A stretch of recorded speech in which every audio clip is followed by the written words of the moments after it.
Nous arrivons bientôt à destination capitaine. Secteur Alpha Comics 3. Enfin. Équipage, rapport de situation. Il est midi et tout va bien, capitaine. Nous sommes prêts pour la récupération. Bien. Monsieur Miaou, détectez-vous la cible? Oui, monsieur Miaou, je suis bien d'accord avec vous, mais attention, rappelez-vous que le vaisseau a des oreilles. Cette affirmation me semble erronée, capitaine. N'étant qu'un vaisseau composé d'électronique, je ne possède pas... Non mais ça va. Je sais que le vaisseau n'a pas d'oreilles. Je rappelle juste que nous sommes peut-être sur écoute, donc attention. Ok. Oh, Capitaine. me la voilà repartie bouder. Alerte. Capitaine, la cible est en vue. Et c'est plus grand que ce qu'on imaginait. Équipage, tous à vos postes. Nous l'avons enfin trouvé.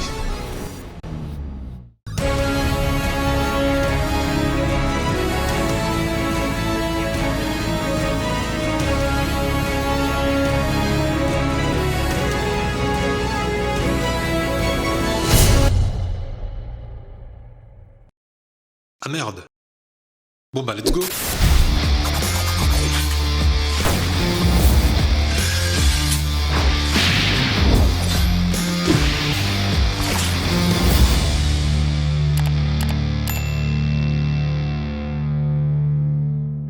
Salut à tous, on se retrouve pour découvrir un nouveau comics, We Only Find Them When They're Dead, qu'on pourrait traduire en français par Nous les trouvons seulement lorsqu'ils sont morts, ou quelque chose d'approximatif. Et c'est sûrement LE comics à découvrir cet été. Sorti ce mois de juillet 2021 chez iComics, cette aventure de science-fiction nous est écrite par Al Ewing avec le talentueux Simone Di Mio au dessin.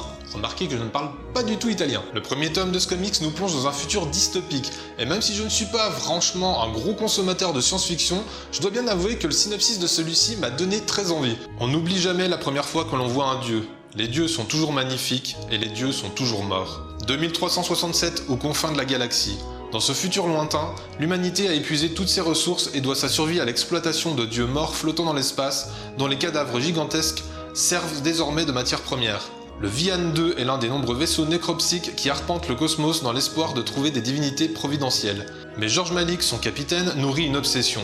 Pourquoi les dieux ne se révèlent-ils que lorsqu'ils sont morts? Pour tenter de s'émanciper de ce système gangréné par les inégalités et la pauvreté, tout l'équipage s'embarque alors pour un périple sous haute tension à la recherche d'un dieu vivant. Et personnellement, c'est le genre d'histoire qui m'attire particulièrement, parce que comme vous l'aurez peut-être compris, l'histoire va nous proposer un mélange de mystique et de politique. Une société qui était allée si loin dans l'épuisement de ses ressources, donc de la Terre, qu'elle va soulever des questions, certes classiques, de type jusqu'où l'humanité est-elle prête à aller? Une humanité qui a découvert des dieux morts dans l'espace et qui va aller jusqu'à les exploiter comme des ressources naturelles et des simples bouts de viande. Une situation qui n'est pas sans faire écho à notre monde moderne et même, j'ai envie de dire, à l'histoire entière de l'humanité. Bref, le pitch me plaisait bien, du coup, est-ce que c'est bien ou est-ce que c'est pas bien? Bah en fait, c'est un petit peu plus compliqué que ça. Bon, déjà commençons par le côté esthétique, qui pour moi est vraiment sur le haut du panier. On est vraiment dans de la très haute qualité. Et celui qui vous dira le contraire est un menteur. Les planches sont vraiment superbes, que ce soit pour les dessins ou pour la mise en couleur. J'ai rarement vu une ambiance aussi bien réussie, qui flirte autant avec le gigantisme de l'espace et des dieux, qu'avec le côté intimiste, voire claustrophobique de l'intérieur des vaisseaux et de ses personnages. On ressent vraiment ce côté perdu dans l'espace, où au final les humains ne sont qu'un petit grain de poussière. J'aime beaucoup parce qu'il s'y dégage une espèce d'atmosphère vraiment étouffante, très bien retranscrit, un peu comme un sous-marin au fond de l'océan. Ça amène vraiment ce côté survie. Au-delà de ça, chaque page est une réussite artistique, que ce soit dans le découpage, le cadrage ou les points de vue utilisés. Les jeux de lumière et de couleurs sont vraiment créatifs et audacieux avec un style très moderne et qui donne encore une fois une superbe patte artistique. Les designs des personnages comme les environnements m'ont également bien plu et notamment le design des dieux avec un style que j'ai trouvé à mi-chemin entre le futuriste et la mythologie grecque. Non, franchement sur le plan graphique c'est vraiment une totale réussite. Mais quid de l'histoire, me direz-vous? Alors c'est compliqué et à la fois c'est pas compliqué. Je m'explique. La narration n'est pas là pour vous tenir par la main. On arrive un peu brutalement dans l'histoire et dans cet univers qui nous est encore inconnu. On doit découvrir ses codes, son fonctionnement, ses personnages, son lore, sa mythologie, etc. etc. Bon nombre de questions vont très vite vous tirailler, ce qui pour moi va être l'un des plus gros points forts de ce comics et en même temps un petit peu son point faible. Alors, je suis peut-être un peu con, c'est une éventualité que je n'ai pas exclue, mais pour ma part, j'ai dû lire le comics 2 fois pour vraiment appréhender son univers et l'apprécier à sa juste valeur. Moi, c'est un petit peu comme aller voir un film type Matrix. La première fois que tu le vois, tu ressors, tu dis ouais, c'était vachement bien, mais t'es pas sûr de savoir tout le pourquoi du comment. Il m'a fallu une première lecture pour appréhender l'univers et ses codes, pour que à ma deuxième lecture, donc à mon second passage, j'ai toutes les informations nécessaires pour apprécier ma lecture, mais cette fois-ci d'un point de vue différent. L'univers ne m'était plus totalement inconnu et je pouvais beaucoup plus me concentrer sur l'histoire principale. Vous savez, quand vous voyez un film pour la deuxième fois, puis que vous vous dites « Ah, mais c'est pour ça !» Ok, je comprends mieux. Et au final, c'est plutôt quelque chose que j'ai apprécié, parce que l'histoire du coup nous fournit en intrigue. Déjà, tout le côté mystique avec ces fameux dieux morts. Qui sont-ils? D'où viennent-ils? Pourquoi n'apparaissent-ils qu'une fois morts?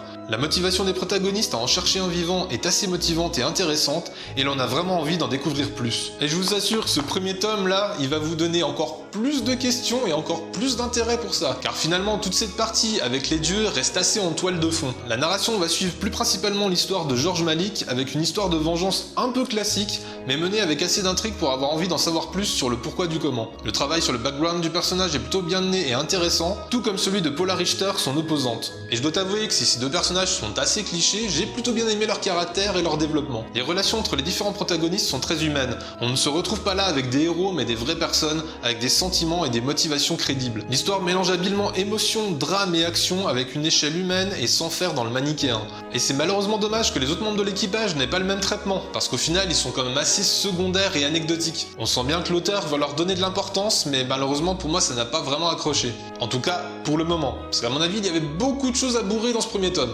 Je vous parlais notamment du côté politique et de la société dépeinte dans ce comics avec un avenir assez sombre et dystopique. Une société au fonctionnement très capitaliste, exploitant des corps morts, qui plus est des corps de dieux réduits à la simple fonction de ressources et de morceaux de viande pour humains. Le tout sous un contrôle totalitaire et répressif qui ne laisse visiblement pas de place à l'égalité.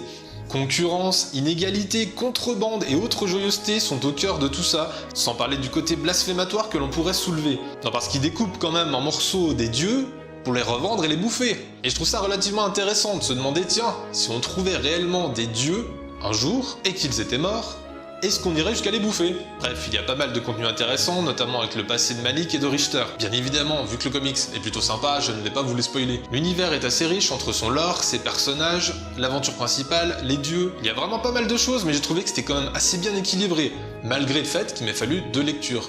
D'ailleurs, petit conseil, si vous allez le lire, surveillez bien les dates. Parce que moi parfois, dans mes lectures, j'ai tendance à zapper les petites infos en coin de page, et après tu piges plus rien parce que t'es en plein milieu d'un flashback et que t'avais pas compris. Un peu con, oui. Alors, We Only Find Them When They're Dead, à part le fait que ça m'a fait galérer de prononcer ce titre, moi, sincèrement, même si ce n'est pas parfait, c'est un de mes coups de cœur du moment. C'est extrêmement réussi en termes d'esthétique comme d'ambiance, avec suffisamment d'intrigue pour nous donner envie d'en savoir plus. Ce côté assez critique avec des questionnements éthiques autour de l'humanité, ce mélange de mystique et de politique, c'est vraiment quelque chose que j'apprécie beaucoup. Comme ce côté très humain et crédible d'ailleurs, qui n'est pas manichéen où tout est tout blanc ou tout noir. Des personnages avec des nuances de gris, c'est ce que je préfère vraiment. D'ailleurs, moi qui aime aussi écrire des personnages des univers, ce sont des codes que j'utilise systématiquement, donc forcément, ça me parle. Malgré tout, je ne pense pas que le comics plaira à tout le monde. Il faut aimer ce genre de style et ce genre d'univers. C'est d'ailleurs parfois assez verbeux et ça pourrait en rebuter certains.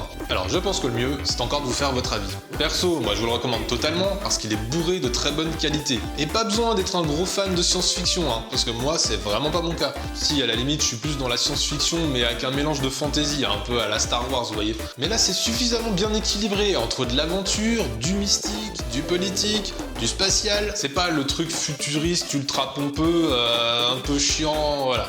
Mais sincèrement, rien que pour le côté artistique, ça vaut le coup de le lire. Au final, j'avoue que l'univers et le contexte dépeint dans ce comics m'ont plutôt bien accroché.